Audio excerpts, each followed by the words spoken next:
Welcome back, WNST, Taos in Baltimore and Baltimore Positive. We're keeping calm here amidst the coronavirus and getting out not just with politicians and state's attorneys and local elected leaders and also some university leaders, but Don Moeller, you can't get enough of Arts Week. It's not even Arts Week, it's like Arts Month. It's like there's no bad time to be talking about museum and culture and places that quite frankly are very, very important, but as you know, shuttered for the most part during this, and we're trying to feature a bunch of these folks, Don. Well, this is Arts Week, the sequel, or Arts Week 2. What does it say about our great city that there are so many terrific arts and cultural institutions that we couldn't do it all in one day or 1 week? We had to go into another week, and I'm really excited. I want to thank, again, all of our sponsors who make this possible. I mean, Baltimore Positive lives because of our sponsors, and that's Fadley's downtown.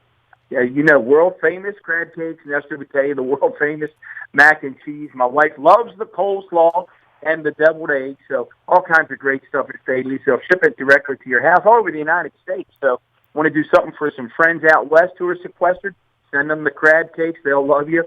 They'll bring it curbside. Our good friends at State Fair in Catonsville, breakfast, lunch, and dinner, and this new service they're providing for those of you who just are a little skittish about going to a supermarket. They'll pack up a box of produce and protein, all fresh food, bring it right to your car. You'll have plenty to go for a couple of weeks, so take advantage of that. Our good friends at Moeller and Gary Realtor, Jeff Moeller, 410-746-1547. They're listing homes, they're selling homes, they're taking advantage of all the technology to keep the real estate market moving forward. And our buddies at KO Public Affairs, Damian O'Doherty, Steve Carney, Rick Abruzzi, the whole team there. We appreciate their help. So great things are happening. And Nestor, I'm going to have you. I also I'd be remiss that all of Arts Week happens because of Fonda Cohen and the great work that she's done putting these segments together. Fonda, former communications specialist in Baltimore County. I just feel good that she's liking them all on social media, which means she must like the conversations we're having. Well, and nobody loves the arts more than Fonda, more connected, more supportive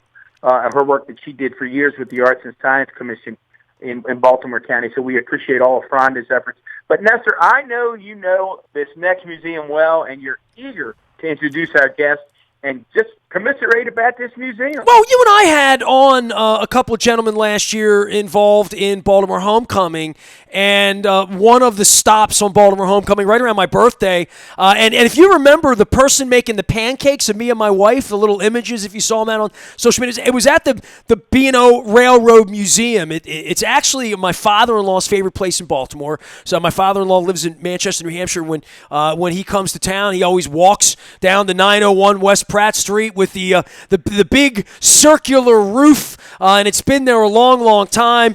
Kris Hoellen joins us here. She is the executive director of the B&O Railroad Museum, and she usually gets up in front. I've never really introduced myself, so I apologize for that. There's always something going on. I've been there. We had Bill McCarthy on last week. Catholic Charities had their big event there a couple years ago. My wife and I came over, and so I apologize for never personally introducing myself, but I know my way to your museum and through the gift shop in the lobby and where the restrooms are and the big circle thing there and all the big trains you have there. And I've heard you tell the story, and I definitely want to give you a chance to tell everybody what's going on at the B&O Railroad Museum while we're in this little bit of a shutdown. So welcome in, Kris.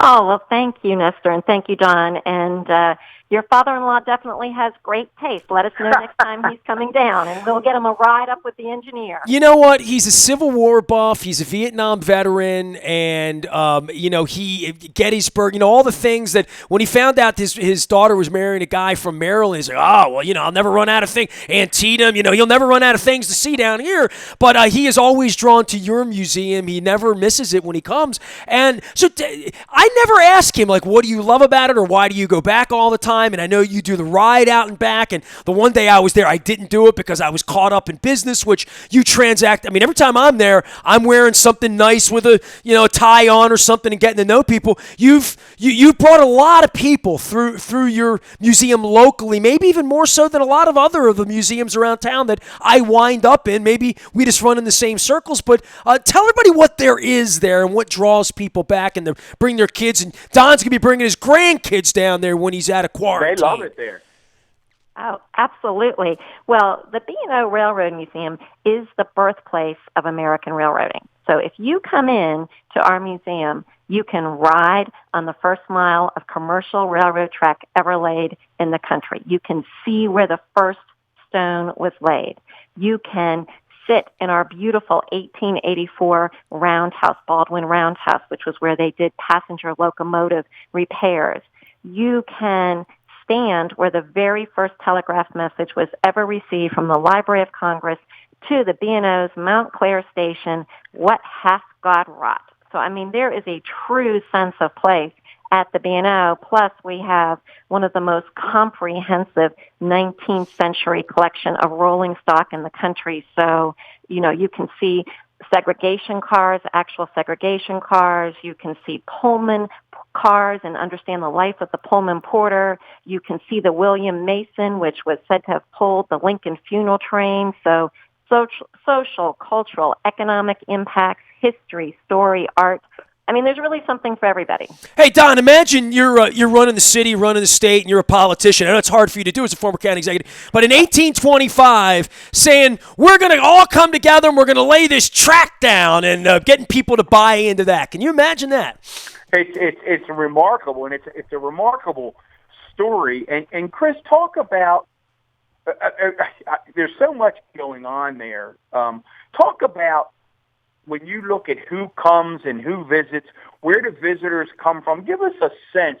Take us sort of through a day when we're not in a pandemic and the museum is open. Tell us who's there, where folks are coming from. So last year, we had visitors from all 50 states and 40 countries.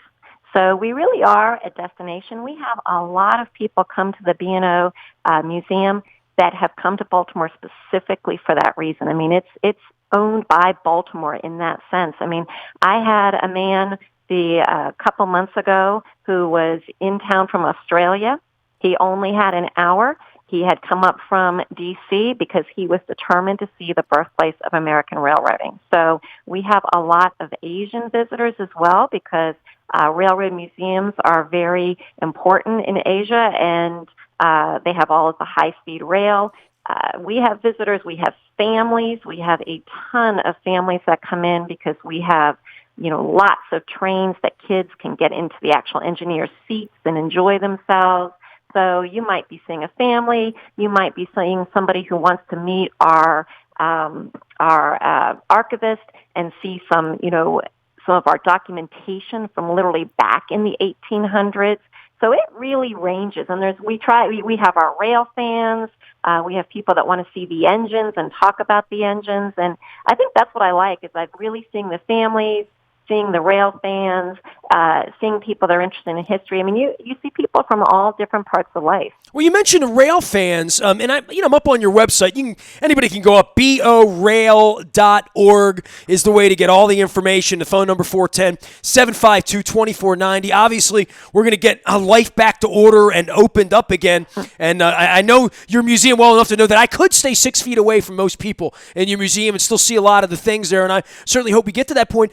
It just jogged my memory. I'm up just seeing about the museum, and I saw Michael Gross, who was from Family Ties. You remember him, and played Stephen Keaton. Played your role, Don Moeller. How does Alex Keaton's dad become the celebrity spokesperson for the B&O? Well, it's fascinating to me because I was watching. I think it was a PBS show, and my wife and I were watching one of these rail.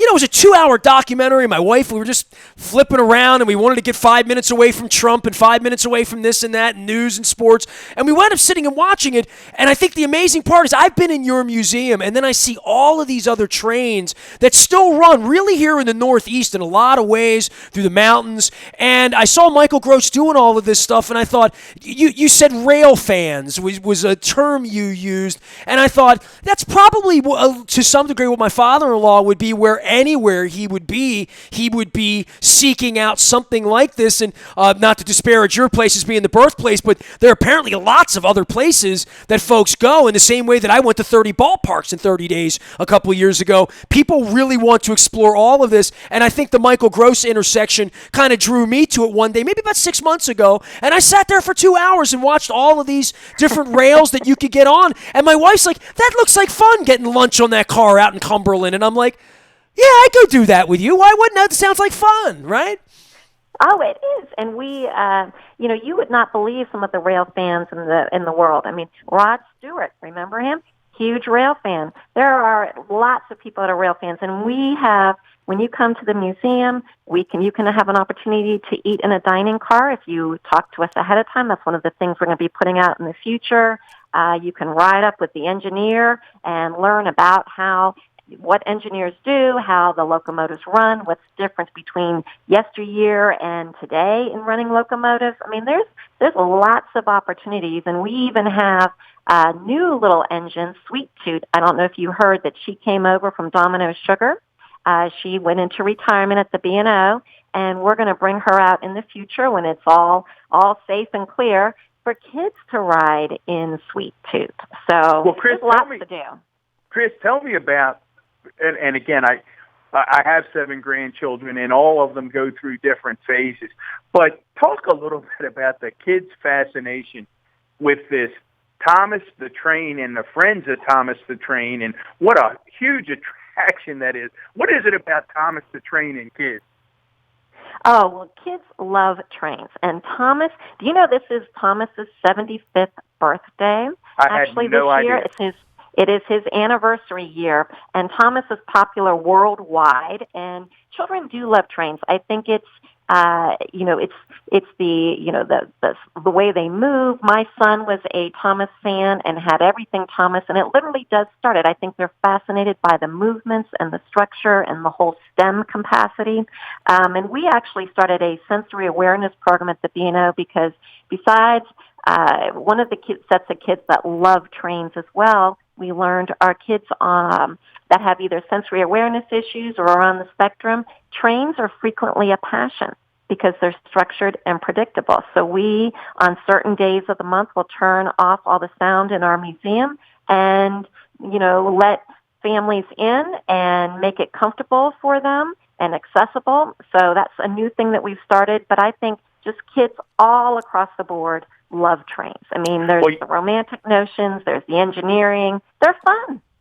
When you say that, Kris, I sort of chuckle because one of my wife's favorite TV shows of all time, of course, is The Big Bang Theory. And when you're describing the fascination with trains, I can't help but think of its lead character, Sheldon Cooper, played by Jim Porter, and how his whole dream is to put on the engineer's hat and sit up front with the engineer. And what you're telling me is that's a real thing.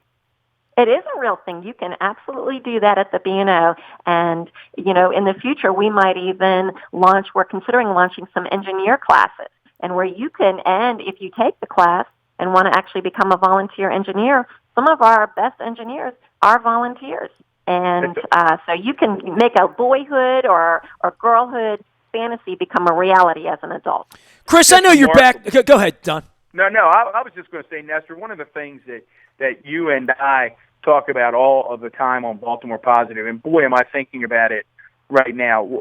Kris, we say all the time to our friends in Baltimore County and Anne Arundel County and Howard County and Prince George County and Harford County, you name it, that don't leave these museums and these arts and cultural institutions just for city residents. I mean, if you're out there now and you're listening to Baltimore Positive, or you're in your car and you've got children or grandchildren, you've got to be excited about what you're hearing about the B&O, whether it's Thomas the Train Museum or the Sweet Train.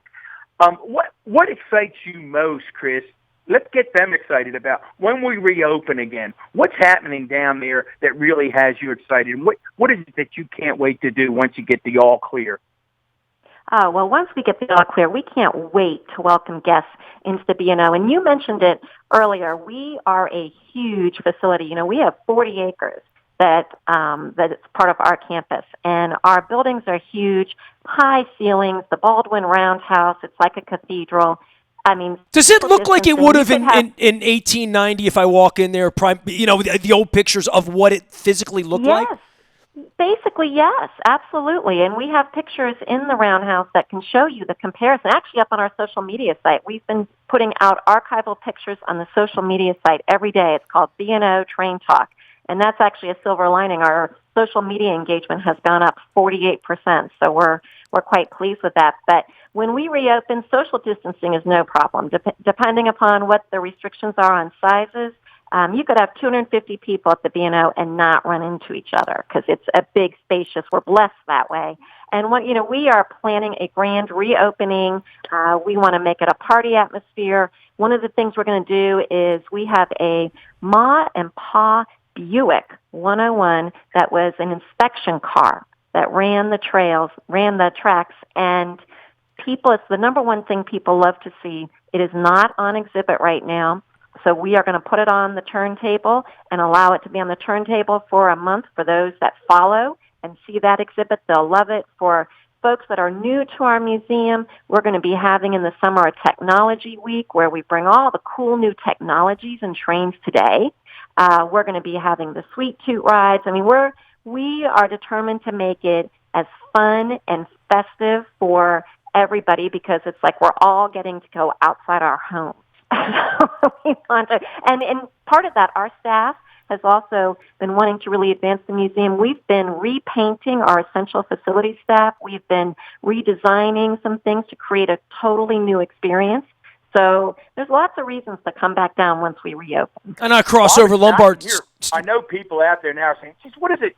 I'm really excited. I can see them. They're looking at their kids. They've got cabin fever. They're making a list of places to go when we're freed from this. What does it cost for individuals or a family to come down and spend some time at the museum? So at the museum, it is $20 for an adult and $12 for a kid. And you can purchase a membership as well and then be able to come back at unlimited times throughout the year. And we have lots of opportunities when you're on site. So it's really a great deal, and we have free parking, and it's convenient, and it's on site. Kris Hoellen is our guest. She is over at the B&O Railroad Museum. You can check them out, as my father-in-law always does. I sort of wind up in the museum once or twice or three times a year, no matter what, because there's always events going on over there, civically around town, and dinner parties, morning business events. I've been there for all sorts of things, usually well-dressed. And I cross over Scott Street, and I make that left turn, and it is like sort of going back in time to some degree, even from going across the cobblestone and going in there and checking the place out. A great tour. Kris, your background in doing conservation and working over at the aquarium for a number of years as well, seeing what this lockdown has done, and I know running a museum and the finances of running a museum, the shutdown, and it's been devastating for every theater here, every museum, every aquarium, every science center to not have people there. We're all trying to get people engaged, and you mentioned your socials up almost 50%, and people are reaching out. They're home. They're trapped. If they were going to get in the car on a Saturday and spring and go down there, they can jump online and at least go there virtually until they can get there. But this has been a devastating thing all the way around. Give us a little. Where does the money come from? Who owns it? How does it run? Because when this shutdown happens, no one's budgeted for this, and I'm sure you've had to cancel a dozen or more events already because I know how many events you had there in any given month, and you hope those folks come back in the fall or whatever. It's almost like golf courses canceling everything. Events are part of the spring for everyone. Every kids group, every wedding, everything has had to be rethought and replanned.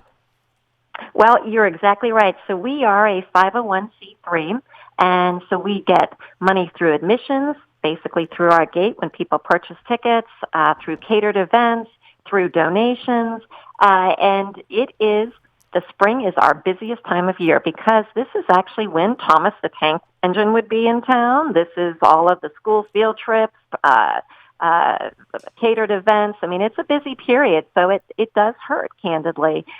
We are fortunate in that our board of directors is very committed, and they are doing a matching campaign for us right now. So my little plug will be by April 30th, your donation can be matched if you would like to help support history. I think one of the things that keeps us really positive is the fact that the B&O has survived tragedy in the past where, in 2003, that beautiful Roundhouse roof did collapse under the snow, and they really did think it might close at that time, but through the collective power of support from around the world, they reopened just 22 months later. So we have hope at the B&O. We know the B&O will live on. That's one of our new virtual exhibits, bnoliveson.org, and where you can really see how the B&O connects to particularly Baltimore. Kris, really appreciate you taking a little time out of your day and educating us. I know we're all trying to get back to what's normal and where we've been, and the museum's not there to not be visited, right? I mean, it's been built to have people come in, and I hope people flood you and flood back downtown. I mean, it's all part of our Baltimore Positive initiative here to say, I live about 9 blocks away from where you are, and it pains me to look out the window and see empty streets, but I'm also heartened by the fact that once we get this thing open, you're the kind of place people are going to want to bring their kids, bring their family, and come back to. Well, thank you, Nestor and Don, so much. We really appreciate being highlighted in everything that you're doing, and we're right with you, Baltimore Positive, because there's a lot of positive things to do. And welcome back to the B&O when we reopen. Don, any more questions about the choo-choo trains, or are you good? Listen, I think it's been terrific. I can't wait to get down there. I can't wait. Yeah, I think the other thing I would say, Kris, I think people would be surprised that when you come down there, you actually get to ride a train. I'm not sure everybody knows that. Absolutely. Not just ride the train, but ride a train along the first mile of commercial track ever laid. I mean, there's a real, if you're a history buff or a preservationist, I mean, we are a national landmark. I mean, there's a real sense of place. And, you can visit other rail museums around the country, and I recommend that you do. But there is only one place that's the birthplace. Well, you let me know when that meal car thing happens down there because, my wife and I have eaten on the Amtrak before, not to disparage the Amtrak, but I'm having a feeling the meal might be better in your car over there. So I want to come over and have it. Absolutely. I'll put on a top hat and go old school. You know what I mean? Yes, absolutely. It'll be a very special treat for her. You will be the king for a day if you do that. I got dressed up in a kimono and had high tea with her in Tokyo 4 months ago. And walked through the streets of Tokyo. So anything is possible in the Baltimore Positive world. Appreciate you, Kris. Thanks for joining us.